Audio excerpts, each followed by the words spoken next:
I guess. And one, two, three, and we're live. Hi, ma'am. Good evening. Good evening, Vinod. How have you been? I've been good. I've been good. How have you been? I've been better. Okay. And thank you so much for doing this. Uh, and this has been a long time waiting. I've been wanting to do with all the teachers, and we were all so happy to see you all last year when you came for the reunion. And I only wish this damn COVID wasn't there. We probably would have done another year reunion and met all of you all over again. We got a very small piece of all of you last time when you came. All of you actually asked about what we did, but we never asked much about what you did in detail. So this again would be another way of knowing not just our batchmates for the last 25 years. Ma'am, it's 25 years. This June would be Yes. 25 years of we being in Joining CKP, CKP. Yeah. joining CKP 96 batch. So this podcast has been also to know who our fellow people were, who our teachers were, what's their background like, and what's painted their background. Uh, can some of that can kind of percolate to us, and maybe there'll be a learning for us, and I'm sure there'll be some learning. So here's what it is. Thank you so much for doing this. Thank you so much for inviting me. I would consider this as a real, what do you say, a payback to what I have taught to you all. Otherwise, I'm that generally I don't expect, but this is really making me very happy to talk to you. Thank you so much. Thank you. Okay, I'm gonna jump straight away, ma'am. Ma'am, where were you from? Are you from Bangalore? Yeah, I was born in Bangalore, very much in Bangalore. I was born in 1969, and for some time I didn't celebrate my birthday because it happens to be on a day when a great disaster hit the Oh, whole. I can say the whole world. In fact, it shook all of us, and it okay. was the 11th September. Oh, damn. Yeah. Okay. Okay. So, but then I realized after that Swami Vivekananda also lectured at Chicago on the 11th September. Oh, okay. I didn't So know that. when I visited Chicago, I thought, let me start uh, celebrating my birthday again. Okay. If not for this reason, but for what Swami Vivekananda gave that lecture at the World Religious Conference. So I started celebrating it again. Okay. Great. Great. But how was your childhood like, ma'am? Yeah, I was born in Bangalore, and then there was these early years. See, back those days, it used to be really very free. Our childhood was really free. Even Yeah. our parents didn't know where we were. We always played on the street, on mounds of sand which were That. put in. Yeah, on mounds of sand, and in the park. I remember just playing. I was all the time playing and climbing the trees, then jumping on the buildings. I don't remember, going to my neighbor's house through the gate. It was always jumping on the compounds was how I used to go to my friend's house. I can't imagine, ma'am, you doing that. Oh my God, I was one notorious child, and my mother at the end of the day she had to search where I was. I Okay. wouldn't even be. I would be in somebody's house or some park somewhere playing. Okay. Then I would come home in such a mess. Also because I didn't speak till I was 5 years. Oh, So they thought I was dumb. So they ruled it out and that I would speak, and they thought I would be dumb and so you were quiet, but you were naughty. yeah. So they let me play. They said, okay, anyway she's dumb. She'll not go to school. So Okay. let her at least play. So they let me free. Okay. But be it marbles, be it cricket, be it anything, this churchand and all those gilli dandu, anything. All the boys in my street would be afraid of me. They would say, oh my God, if this girl is coming to play, then we are not going to go and play marbles. What did they call you? Me, I don't remember much, but I used to play the top so well. Okay. So lots of childhood memories, and I just enjoyed being free. Perhaps even now I have that attitude within me. Hmm. Uh, I still live very free within myself. That's nice. That's And nice. that freedom of what I think, and I just speak what I feel within. I think all these are because of the freedom I got as a child. Okay. Okay. Then And I, who were your influences growing up? Were there any? Because we didn't have TV back then. Radio was on, but then what were your influences? What was it? Parents, neighbors, some uncle, aunts, something from the books? yeah, I was a very sensitive child, of course. But then my mother was a big influence. Of course, my father also was. Okay. So my father played, I think, one or two Ranji Trophy matches Oh wow. for cricket. So Okay. I think the sports or the games was in my genes, perhaps. Okay. I could also wield the bat very well. Okay. And my mother was a very spiritual person. So she specialized in Sanskrit, and she had a master's in Sanskrit. As I grew up, I saw her doing her master's in Sanskrit, and she used to take me to all her tuitions. In fact, I was maybe 10 or 11 when she did her master's. And when she took me to her tuitions, I would just sit there, and then I remember munching a packet of chips or peanut. But later on, when we came home and when she was studying, in fact, there were many times when I used to answer the Oh, you question. picked up. So you picked up stuff. Yeah. So the Sanskrit influence was from then, and I thank my mother for whatever I am today, for whatever. Of course, my father also, not that he was a uh, very loving person, very warm and kind person, and very generous. I could call my father generous is the word for him. Okay. He give away anything to anybody. So Okay. these are few things that I learned: the spirituality from my mother, and the knowledge building from my mother. Whilst Okay. being generous was for my father. Okay. And school and colleging was where, ma'am? School, I studied at the Kumaran Children's Home. Okay. Yeah, so I'm a Kumaranite, very proud to be a Kumaranite, and it is a wonderful school. See, one thing I would, of course, I didn't go to school much. See, those days the attendance was not as serious as it was this day.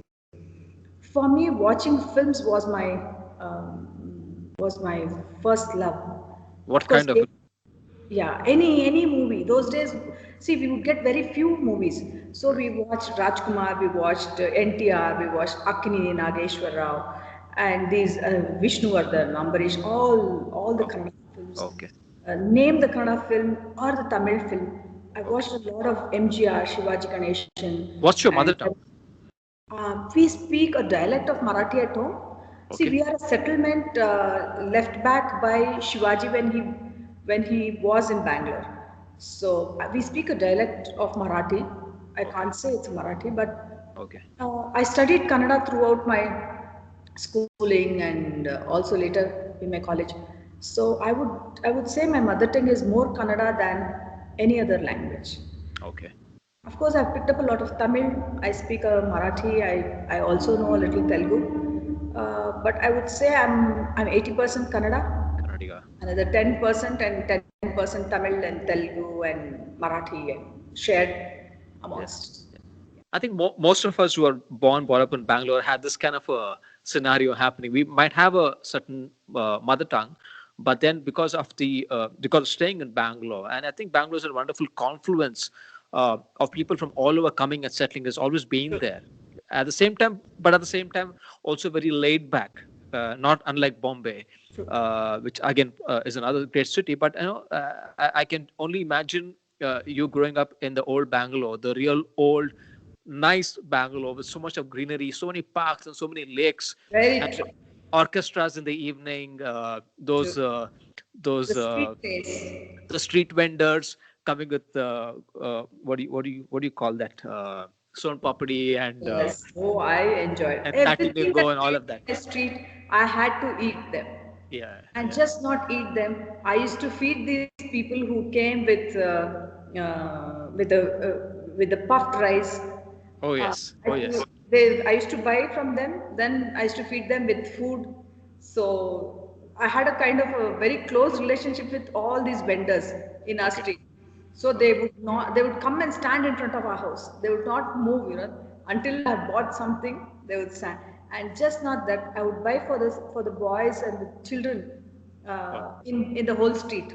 okay, okay, So that was one fun time. It was okay. the whole street of ours. We lived like a single family.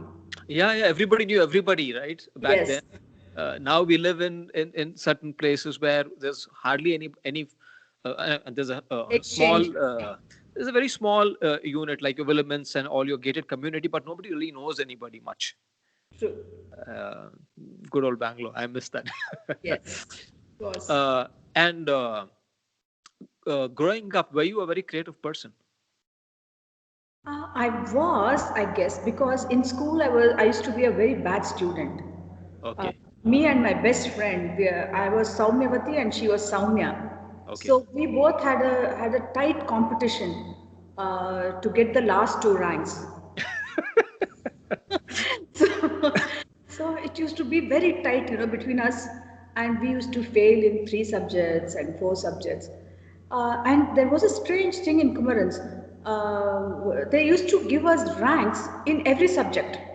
oh, okay, So it used to be science, maths, then whatever social studies and all that. But then at the last used to be art.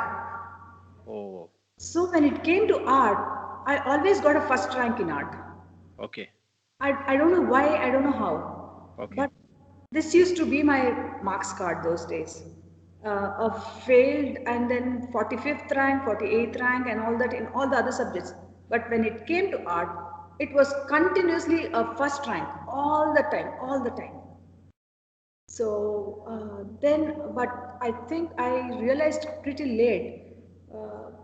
But even as I was as five, since I didn't talk, my sister used to take me to Kalamandir along with her. okay, So I used to draw and paint. I used to learn to draw there. okay, So that was the beginning. At the age of five, I started drawing, okay. and it was an experience. Really, I can tell you.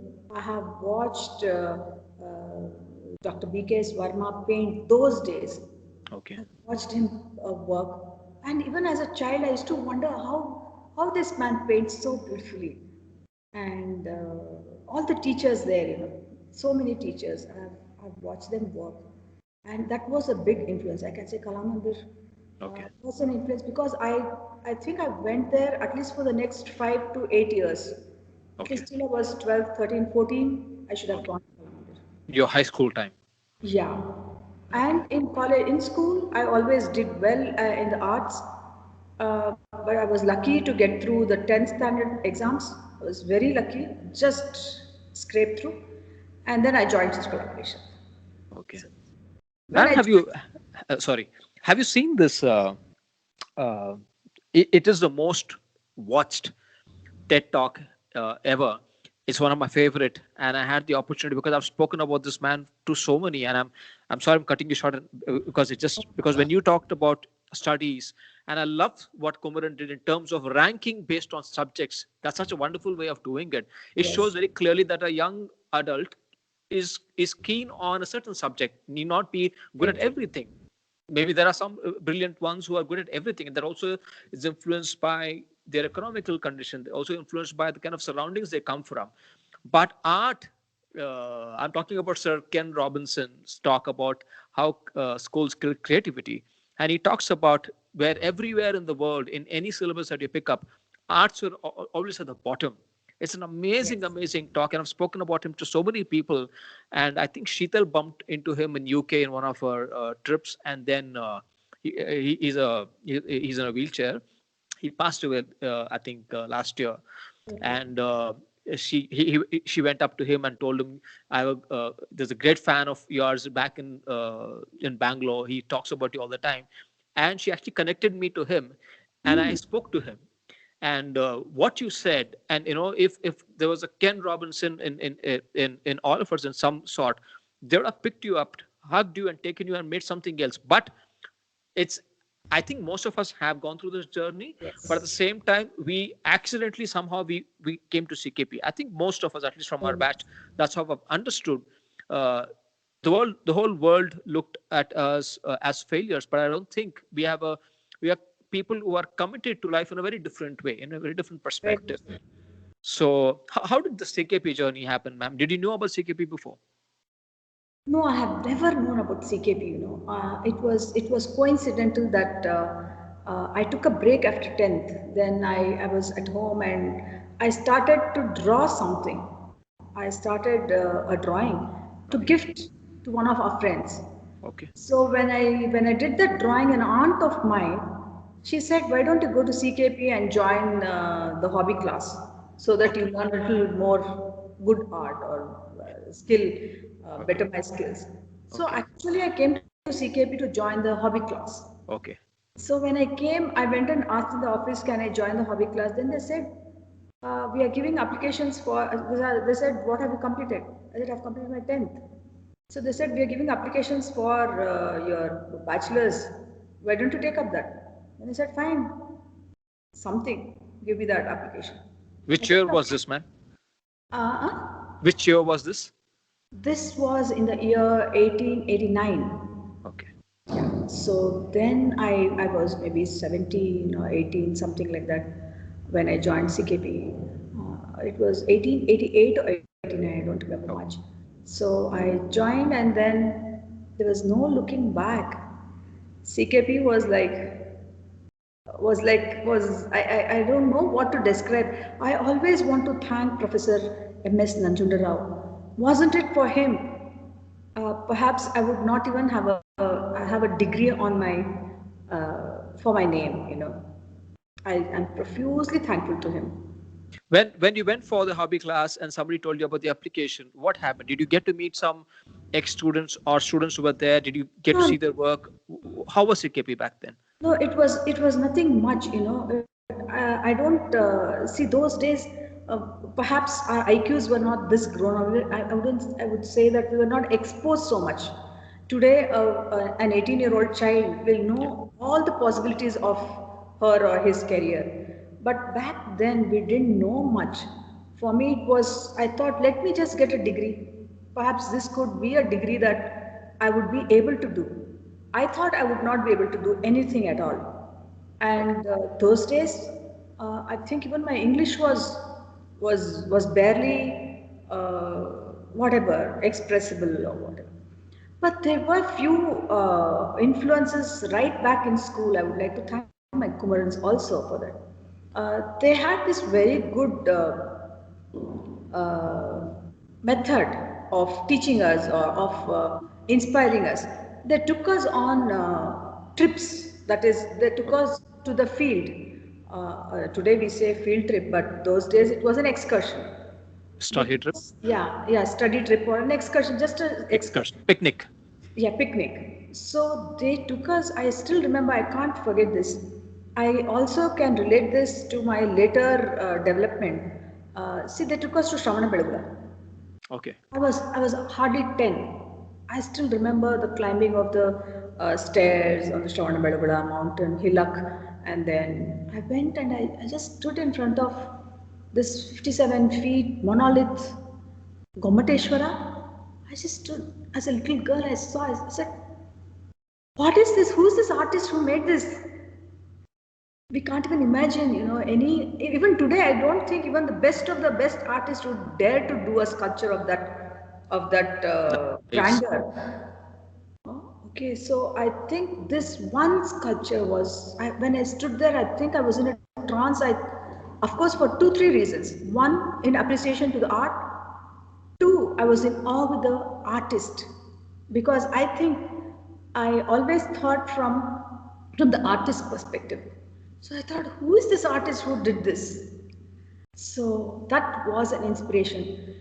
And after that, they have taken us to Belur, Halebid, Pattatkal, Badami, Aihole, and Hampi. all these places, I'm so grateful. And after that, they took us out of Karnataka. See, initial years, they showed us Karnataka, Somnathpur, all these places.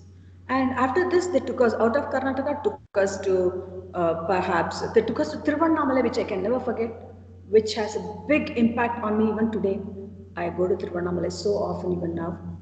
Then they took us till Kashmir from Okay. school. So I'm That was a very, big thing back then, no? Going all the way to yeah, it Kashmir. was. That goes to Bombay, Hyderabad. So I'm very grateful to this school, but I don't know if the same pattern is there even today. Hmm. But those days, I call myself lucky. I picked up from all these travels of mine. I looked at Belur and Halebid. I was awestruck. I was, I think right back then, the artist's bent of mind or it started to develop or get inclined towards art was a lot. Okay. Also, they made us do this junior and senior programs in our school, Okay. Okay. the junior program and the senior drawing program. And I had a very good drawing teacher whose name was one Mr. Natraj, who I have never met after my school. But I'm very thankful to him. See, I remember only a very few teachers, and he is one He's teacher, one of them. yeah, who had an impact on my. He encouraged my art. He always said, "No, you will do well." It reminds me of Tare Zameen Par many times. Yeah. Yeah. Yeah. So he was, I can call him an initial mentor Hmm. uh, from whom I was inspired. And he also took me to many drawing competitions. Okay. When I was, say, 10 or 12, I have come to Chitrakala Parishad for a drawing competition. Oh, okay. So that Yeah. was your first time. Yeah, that was my first visit to Chitrakala Parishad. I still remember my art teacher got all my forms filled and he submitted. Then I was selected from school. Then I came here. I painted. I went back. I still remember seeing Professor M.S. Nanjun Rao those days, Oh, wow. near the temple. I think the temple and the tree still was there. Okay. I was also very fascinated by the tree, the banyan tree of Chitrakala Okay. Parishad. The Was it? I'm sure it would have looked as beautiful as it is today, even back then. Of course, always, always that tree will remain for me very sacred. So after that, I joined Chitrakala Parishad. I thank destiny, I thank God for that. Who are your classmates? Anybody that we know, or your seniors, juniors? Seniors, see in every year what happens. We were 50 of us. So amongst the 50 students, one or two remain in the field who are doing professional painting, and Okay. they're having shows, and only one or two I've seen in Right. all the batches. Yes. Maximum another 10 will be drawing or painting or allied professions, and most of them change their profession. But Yes. that's the beauty of Chitrakala Parishad. I think we learn to adapt ourselves and we can do so many more things, not only art. That's the beauty of studying here, or perhaps it's a freedom that we get that we know how to channelize our talent Right. and then prosper. Also, my personal feeling is, and I've seen this with a couple of our batchmates and other people, is I feel people coming to CKP, there's a lot of time on our hands. There's no rush to do anything. That True. makes you, develops you into a thinker, and you kind of are sensitized towards the world in a very different way. True. Did you go through this? Yeah, that's true. See, I have a very close friend of my from my batch who's doing today who has a cheese factory in Kenya, Oh, okay. and she's an entrepreneur. Okay.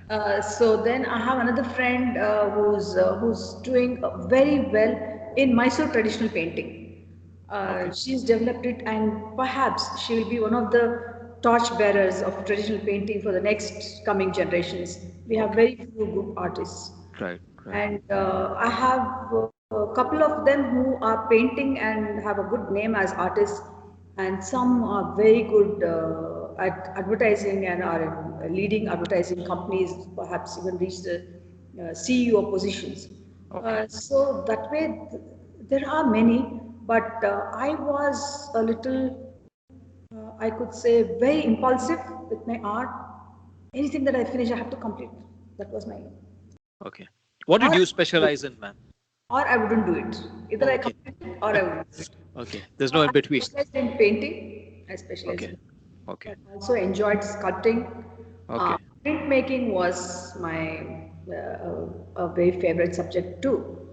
Mm, What was the environment like back then in CKP, or and the art world around? Was it as prominent then, or it was just, you think it was just bubbling?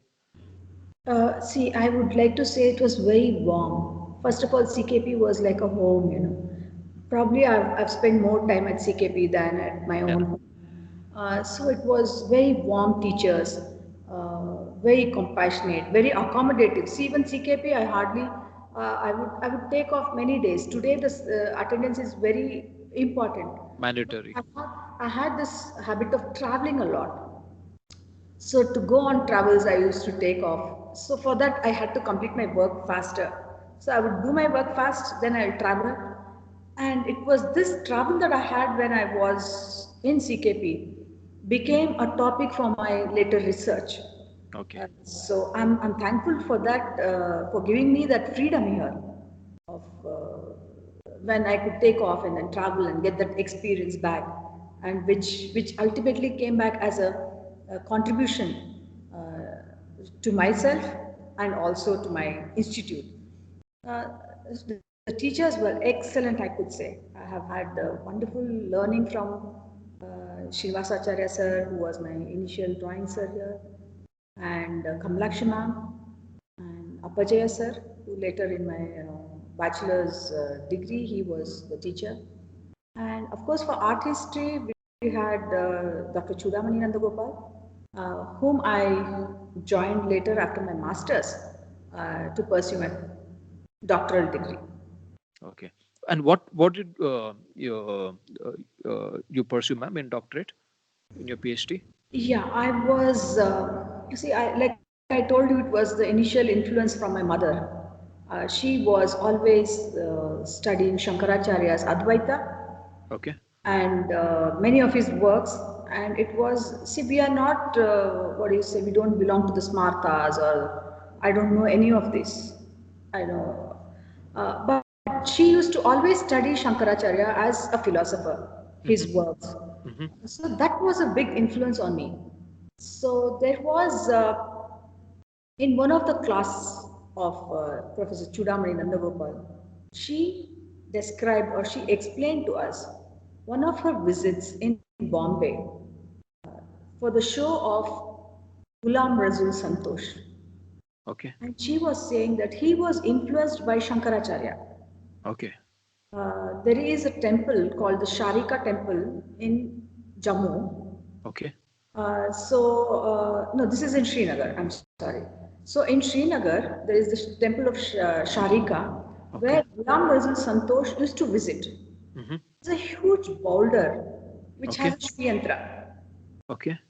So he was influenced by this boulder, which is believed to have been engraved by Shankaracharya. Okay. So he was also influenced by his philosophy, and he paints in his paintings the goddess along with this geometric diagrams, the energy diagrams, which are called the Oh, entras. okay. So this somehow stuck to me, you know. And then I wrote in my diary, and that should be in the year 1992 or 1991 or 1992. I wrote in my diary that this would be the topic I would be doing for my doctoral research. Then I did my master's dissertation also on Tantra art, where a part of it was again Ghulam Razul Santosh.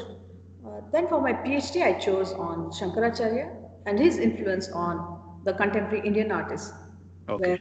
I chose S.H. Raza, Ghulam Razul Santosh, then Biren Dey, and K.V. Haridasan, uh, Okay. whom three of them, that's Raza, Ghulam Razul Santosh, and K.V. Haridasan, all the three of them were directly influenced by Shankaracharya. Okay.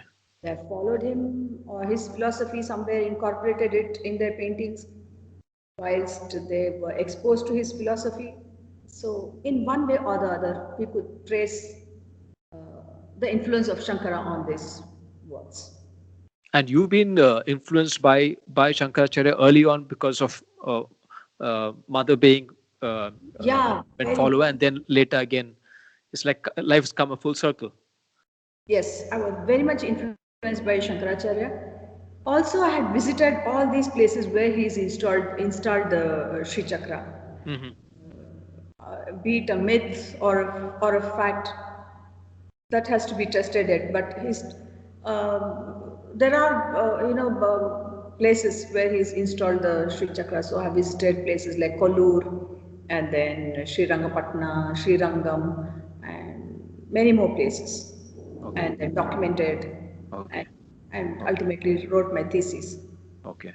So I gather, ma'am, after you finished your BFA, you taught us for a bit, and then you went and did the MFA. True. So was teaching us the first job? Yes, How was not that? the first job. It was Okay. the first full-time job. I Okay. was working, even I was, as I joined here at the CKP, even in my first year, I was working for an architect. Hmm. He was here in Sheshadipuram, just behind our college. So I used to go to that office and then I painted. He used to do these elevations, those days were not computerized like today. Those days it was all handmade. The elevations were hand drawn and painted. So he used to do at least five in a week. Imagine what he could have been earning. Right. So I Right. was the artist who painted the background, Okay. and then on that he used to do the final architecture drawings. I used to Okay. do the tree, I used to do the landscaping, then color the buildings. So all this I used to do for him. Okay. So he used to pay me, I think, something like 500 rupees a month. Okay. I have worked for him for quite some time. Okay. Uh, so that was my first job. And then I've done various other jobs like teaching part time, then assisting some artists and all that. But Okay. my first full time job was teaching you all. And how was that? How did that come about, and how what was the experience like? Yeah, I think it was, again, I am thankful to Professor M.S. Ranjan Rao because he was the one who encouraged me. And one day after my master's, I was just loitering around here. See, canteen was a place where we sat. Yeah. Yeah. Yeah. And I think this is a campus where even after we've got degrees, we refuse to go out for some. Yes. Yes. Okay. So in that essence of living it for a longer time, I was still loitering here. And then once he called, "Why are you here all the time?" I said, "Sir, I don't want to go out of this place." He said, "Why don't you start teaching? We're starting this new Roric Institute. Why don't you come and teach?" I said, "Yes, sir, I would love to do that." So then it was me, TMV Gowda, and then Ananta Satyam. Rajesh sir. Yeah, all of us were friends in the same Yes. this one, So, and he, we remember you, Rajesh sir, Satyam sir, Rima ma'am, Baswachar sir, Rajgopal sir, and yes, Gowda sir. yeah. So, what was it like? The college that you studied in, and in the same college you become a teacher. What was that experience like? See, it is like for me. I feel life is a. I always look at it like this. I feel it has given me in bounty because as a child I never thought I would speak. Then, as an adult, I never thought I'll get a degree. Then Okay. I graduated. Then I got a master's degree. Then when somebody offered a job, I thought, oh my God, I can't believe this. For me, for me, I feel my life. I look at it like this. I feel it is like a series of mystic happening and miracle. I feel it's a miracle in every stage, and I'm extremely thankful to the existence that constantly it has given me and nurtured me with things that I've been enjoying. I've been happy with. So I was extremely happy to teach art. And Okay. you know how much I used to love drawing with you all. Right. Uh, Right. in fact, those impulsive portraits Yeah. and Yeah. still lifes that I did, I really enjoyed working with your batch.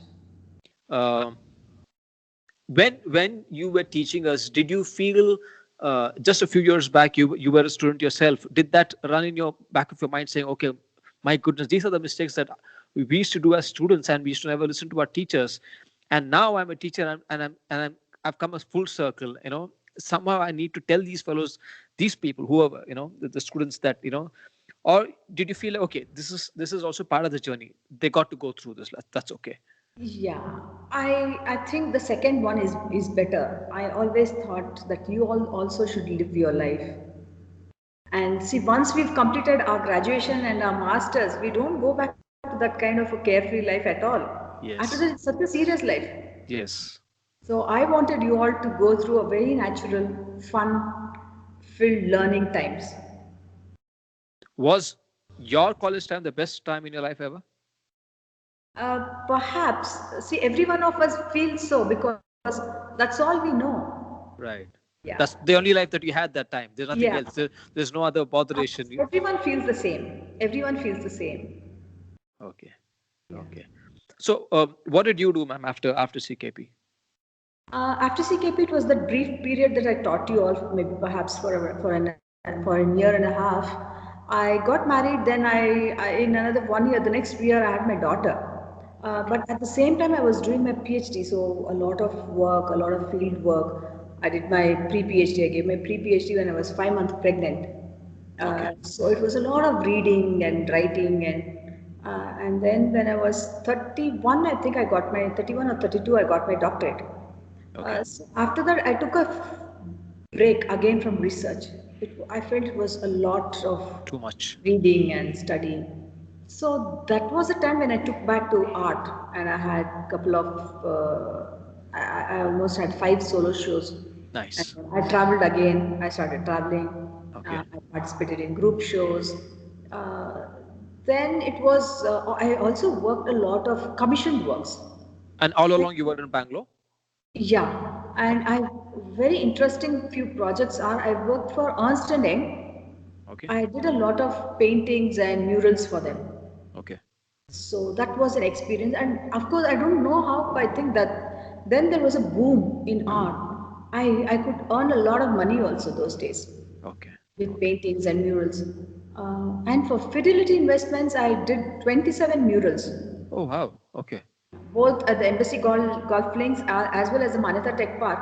Okay. And 27 murals, which are huge, they're about 20 feet by 9 feet. That's one Huge. company that invests in really good art. They were our clients a couple of years back. And I went in and I've gone into so many IT companies, and this company was so different. Every wall had a huge mural or a painting. Yeah, it was done by me. Nice. Very nice. So that was a very good project. Of course, me and Ananta Satyam, we did one project, but unfortunately, the artist's name was only mine, which was put on the sculpture, and this was on the MG Road, Hmm. in front of ING Vaisya. There is one sculpture of the Yes. crouching lion. Yes. Yeah, you can see my name in front of that. But Oh, me and okay. Nice. Anand Satyam, both of us, we did together that Nice. project. Very nice. Okay. So Okay. these are a few. Of course, in my shows there were many buyers, from top buyers like the GE bought, Okay. then the Featherlight bought, and Okay. many more leading top companies. They bought my work. Okay. And you did your PhD under Chudamani, madam. Yeah. Uh, Briefly, if you could just tell us a little bit about her. I mean, she took a couple of classes for us before Veena Shekhar ma'am took art history for us, and then Krishna sir. But then those few classes that she came to also, she was very clear, and she kind of set the direction right for us, saying, it's not all about show off and what you wear to college. And all of us are brimming with energy. All of us going, somebody from Mount Carmel, and somebody's come from NIFT, and somebody's from Joseph's and Christ, and some small town, all of that. And everybody's like, there's a show off, and everybody's just brimming with energy. But then when she said of her experiences of in foreign countries, and all the students there were, they're very focused on what they want, and they're not bothered about wearing the same shirt. That first sentence itself kind of said, okay, why am I here? What am I doing here? And that was Chudamani ma'am, for us, the way we saw it. If you could just tell a little bit about how she is. Yeah, ever since I joined CKP, the very first day, see those days we used to have a prayer and then get into college. Oh, okay. Yeah, I'm so sorry this practice is not there anymore. It used to be very good. So the first day there was a prayer, and then after the prayer, I just opened my eyes and I saw her standing under the banyan tree. Who's this? That was even before I entered CKP. It was I saw her, and I She's was got a very strong personality. Very yeah. strong personality. She stands out. Yeah, and I was really, as I thought, oh my God, I want to learn under her. Then after that, she was my artistry teacher. In fact, it was her first day as a teacher in the college. It was my Oh, first day as a student in the college.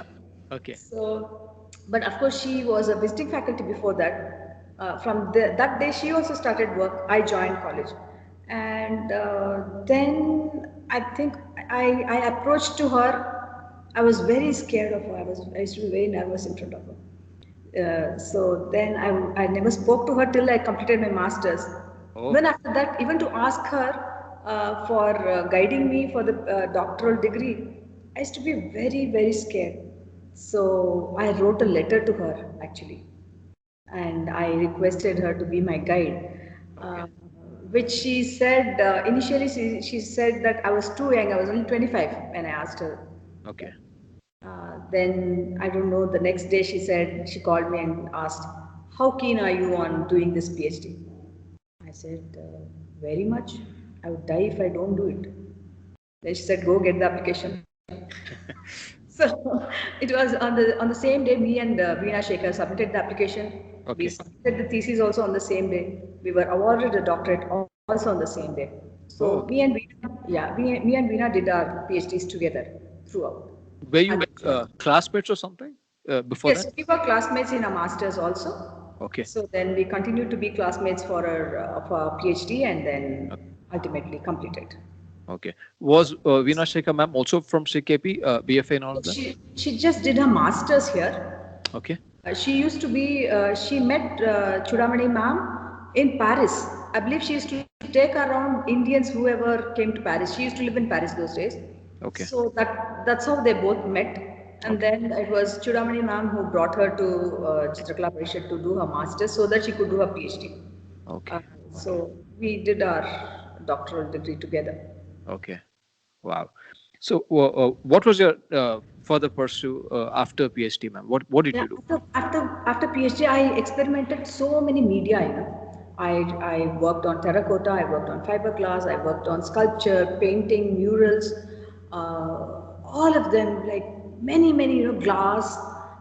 Then I worked even on this film, printed on film, and many more things. I think mixed media.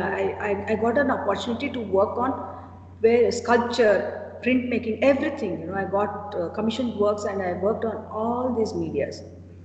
So in 2010, I don't know, the market was down.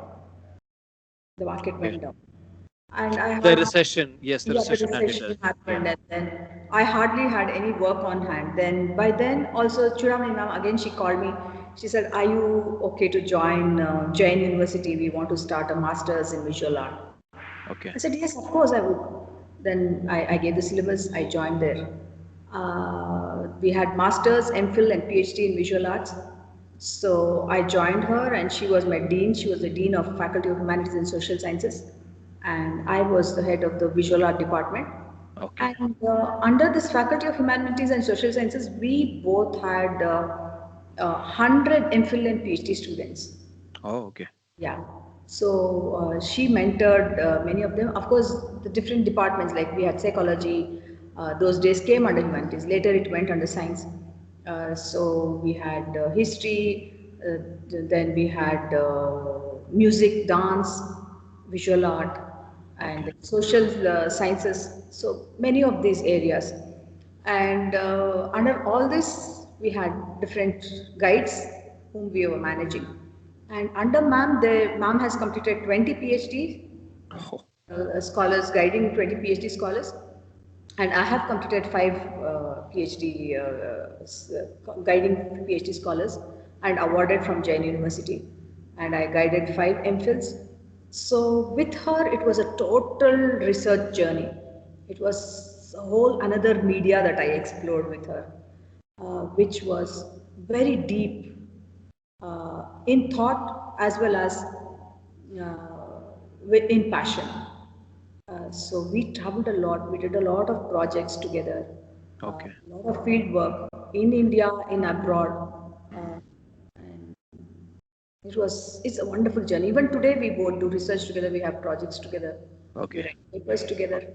So research is, see, I think I'm one person who studied for 10 to 12 years in CKP and experimented in all the media, including art history and research. Okay. So each of the media, when you go deeper, it gives that experience. Yes. It Yes. is Truly. a deeper experience which we have to cherish through our work. You also said last time when we all met during a reunion that you were in Lanka for some time. Yes, I taught at Jain University for 7 years. I was working at the research department in Jain University, uh, Okay. research department of cultural studies. Then I just applied for this job at SARC Cultural Center for the culture specialist, and somehow I was chosen. And it was a long route. I was like chosen from the Ministry of Culture in India, and then I was posted in Colombo, Wow. and it was a lot of protocol was involved in that. It was like a semi-diplomat, a soft diplomat, I can say. So they gave me a SARC visa, so I could travel into all the 8 countries, the SARC Nice. countries. Nice. Uh, Very nice. yeah. So it was again another whole experience, that I met many international. This was which year, ma'am? I worked there from 2017 to recently, the last October, 2020 October. Okay. I worked there for 3 years. It was a term of 3 years. I just fell short of 2 months because I had to, because of COVID, I came to India and then I could not travel back.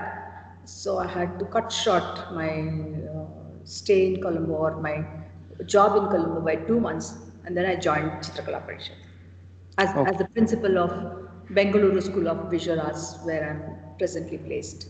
Oh, okay. Okay. Uh, how different was the Lankan culture from the Indian culture in terms of art and? It's a very much, I can say there is a lot of similarity as well as a lot of difference. Similarities in the sense, see, they eat the same kind of food that we eat. The rice is their staple food, and the curry and the rice. They just call it slightly differently. Vada is called vadda and all that. No, Yeah. they have similar sounding. Correct. So it was nice. I picked up a little Sinhalese also. Oh, Very nice. warm people, very loving people. I had a wonderful boss. And I also traveled to Nepal and Maldives, and of course many times to India on work. So it was an experience to work there, and all my Sri Lankan colleagues. Even today, I'm in touch with all of them. Very warm people, very helpful. That's one country which cherishes their culture and tradition, and they hold in such high esteem. And if you go to all of the museums and their archaeological sites, it's kept in such pristine condition, and the Yes. guides are so well taught, and they know what they're talking. And I wish we could learn from that. Yes. We have culture and tradition which predates them by a couple of thousands of years, and Yeah. it's in shambles. Yeah. I think in India we have everything in bounty. Yeah. I think that's the problem. We have so much of art, so much of historical places. I think, uh, I think we Indians, we don't have to do much work if we only maintain our sites and then put a proper fee for that. See, where if I have to go to Sigiriya, I pay as a foreigner, I pay $20. Whilst here, I don't have to pay so much. Even the foreigner pays, I think, very nominal price.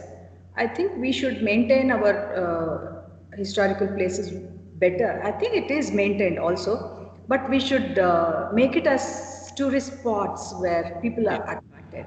Yes. There they do it. See, right in the airport, they start propagating their Sigiriya. Also because it's a small country, They Correct. have maybe 10 sites where they're attracting people. Whilst India is such a diverse Yeah. country and we have thousands of sites, we Yeah. have 36 UNESCO recognized monuments. So, whilst they have about four or five or a little more. So, I think in India the problem is we have many and we have a lot. But still, we should. It would be good if we somewhere. Yeah, some practices I'm sure we could follow up. Of all the places that I've visited across India, one place came to mind where it's a very small temple, I think bordering Karnataka, if I'm Mm. right, a place called Avani. And Near ve- Kolar. Kolar, very beautifully kept. Even the boards are always new. There's always a watchman, and the place is very neat and clean, unlike most other archaeological sites, which is also a temple. And I was fascinated about these kind of stuff in Lanka, and they're very proud about it.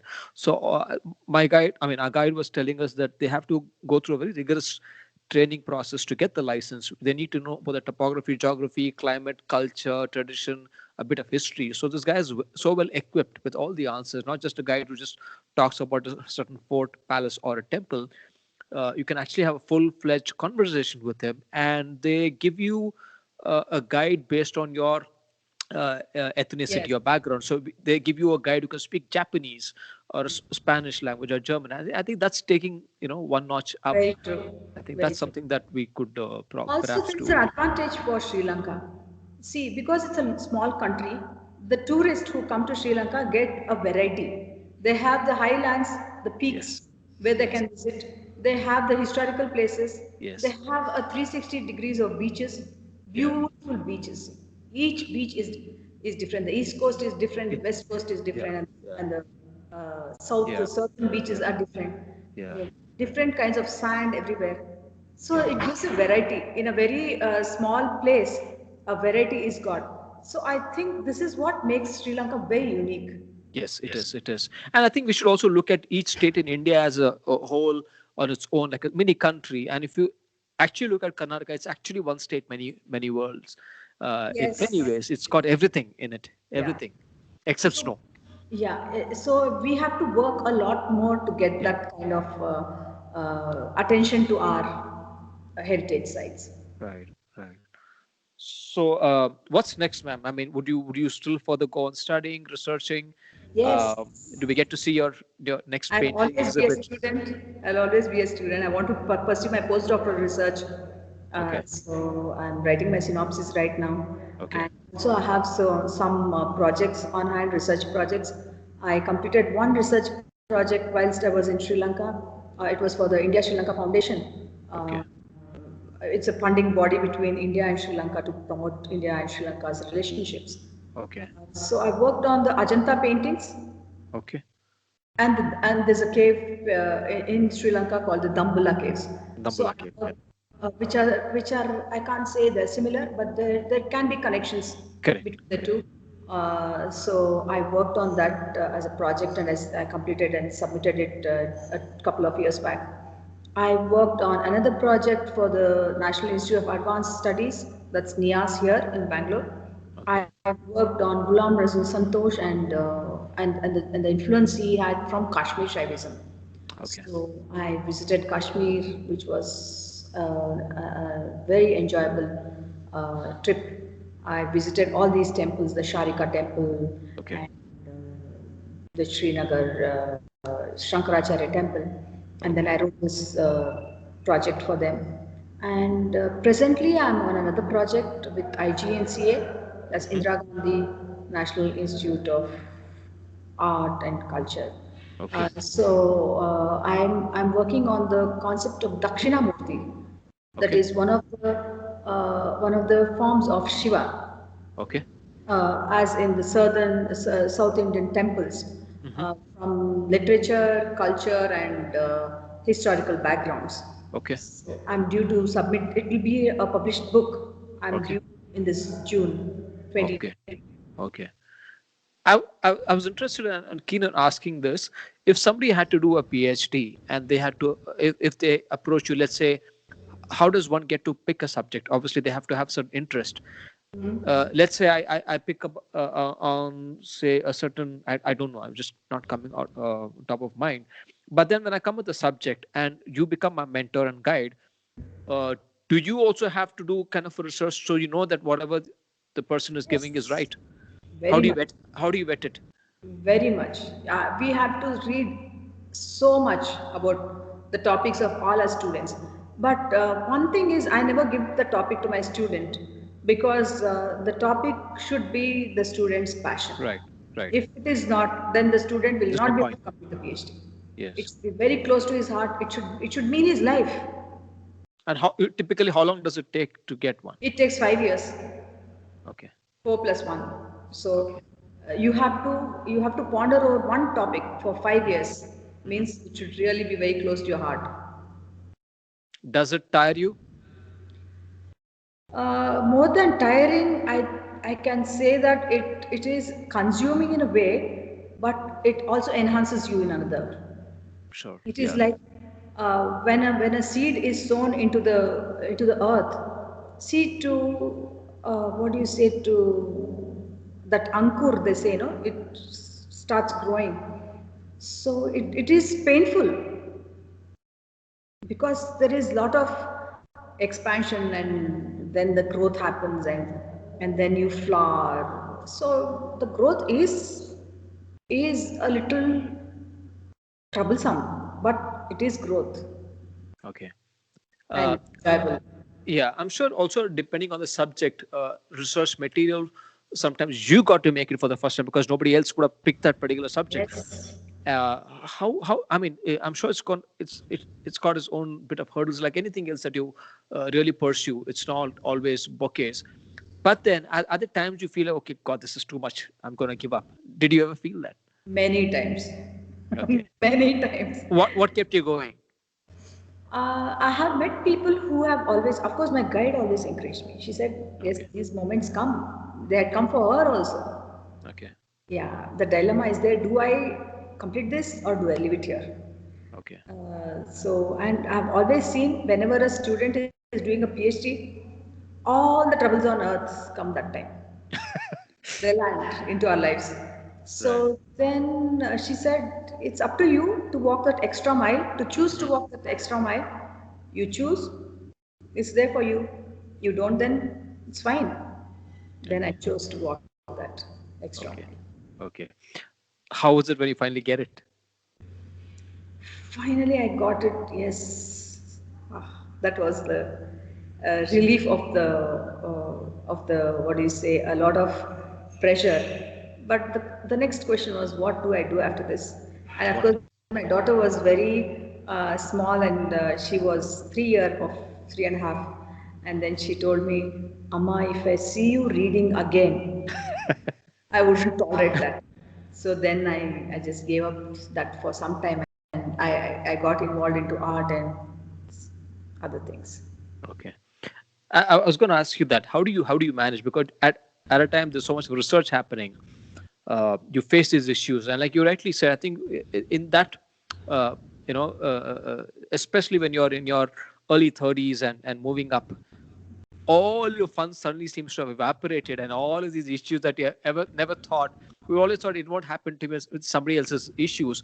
All of those crop up, whatever it would be, and through all of that to continue doing that and also be being in a marriage, having kids, uh, finance. How does somebody pursuing PhD do all of that? It's a juggler's act. Yeah, many of What them also discouraged me. They said, don't do this PhD, it will not take you anywhere. Then you can, ಬೇಕಾಗಿದ್ಯಾ ಅಂತ yeah, ಬೇಕಾಗಿದ್ಯಾ ಅಂತ yeah, you be an artist. Why you should read? Okay, that was one thing apart. Then there were many people who tell me, why are you reading this philosophy? What's wrong with you? Why should you read Shankaracharya? You're only 27. Why are you reading Shankaracharya? I said, okay. Then when I got my doctorate at 32, they said, oh, at 32 you got a doctorate? And that too on Shankaracharya's philosophy? I said, yes. At 32 he had completed everything and he left also. Yeah, yeah. At 32 he had written so many works, the 10 Upanishads, the Brahma Sutra Bhashyas, the 10 Upanishads Bhashyas he wrote, the Bhagavad Gita Bhashya he wrote, which was the Prasthanatrayi, and so many more other works, and the Soundarlahari became one of the topics for me. I said, yes, I'm 32. I read only one work of his, that Soundarlahari. Whilst at 32, he already completed so much. So at least let me uh, imagine or fathom what this amazing personality called Shankaracharya could be. If even considering him as a writer, how could someone write so much? Was my I'm going to do a little bit of injustice by asking this question. Who was Shankaracharya? I'm going to Google up right now after this and figure out, because I'm curious. But in a nutshell, who was Shankaracharya? He was a saint. He was born in 788 AD. He was born in Kerala at Kaladi. And at the age of 8, he takes to sannyas and he goes around India establishing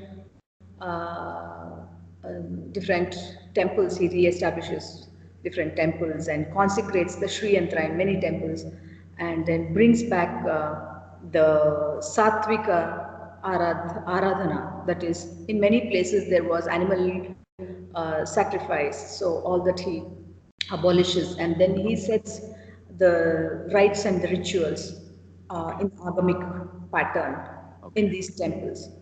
From Kashmir to Kanyakumari, he travels. South to north and east to west.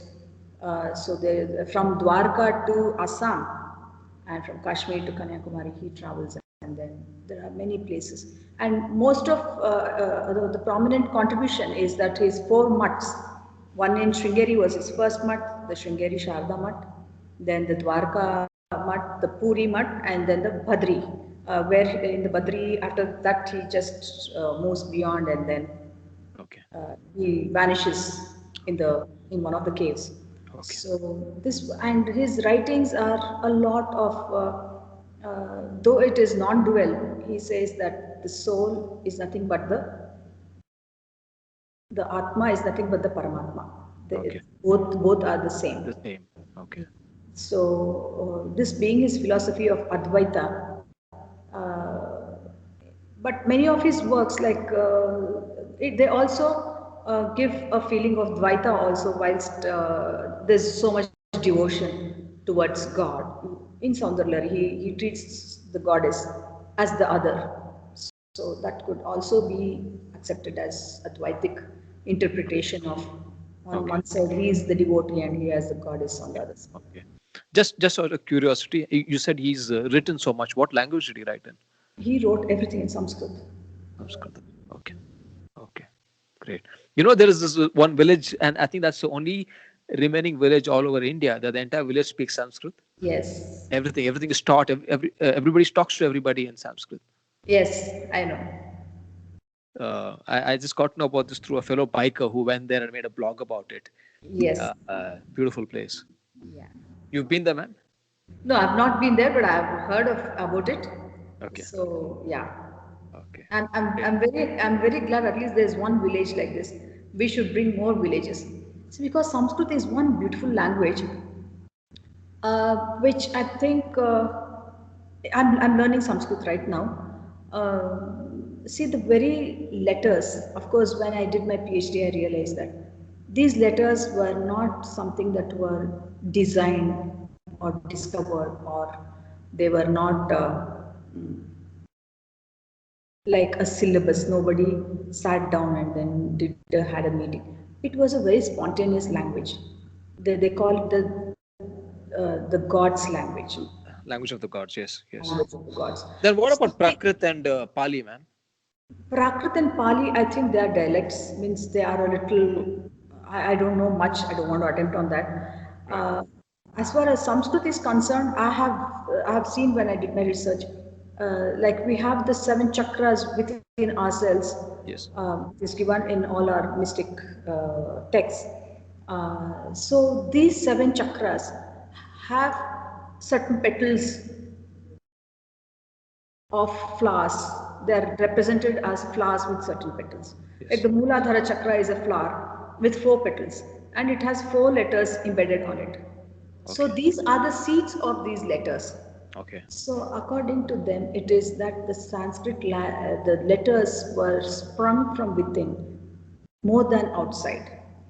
So they were all got through intuition, or it's more called as darshana. It Okay. was Okay. like the You, Vedas was a darshana. It was,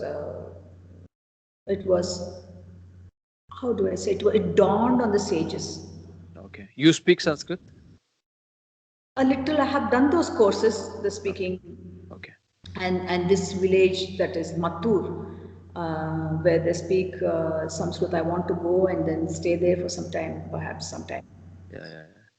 So I'm sure mom would be Yeah, she speaks able to Sanskrit. She learned. She, understands yeah, fluently. yeah, very much, very much.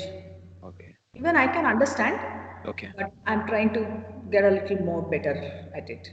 Okay. Okay. Um, a I little think more. on everything for myself now. Yeah, yeah. I don't run out of questions. I'm just saying if I've left anything because usually it happens after I finish. I'm like, oh shit, I didn't ask this. Yeah. So I think, yeah, yeah. So what would you tell today's budding artists and teachers? What would your message be to them?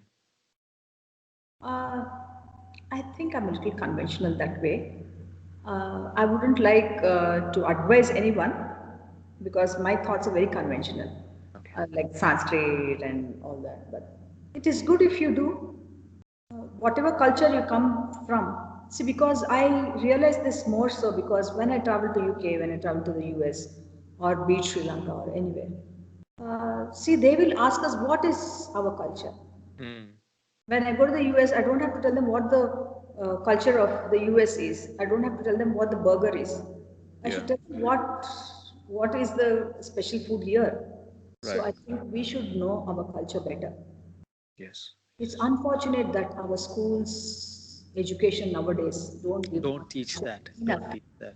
Yeah. Yeah. Just the other day, I was just not the other day, just yes, day before yesterday, I was having a conversation with one of our juniors who I'm very close to.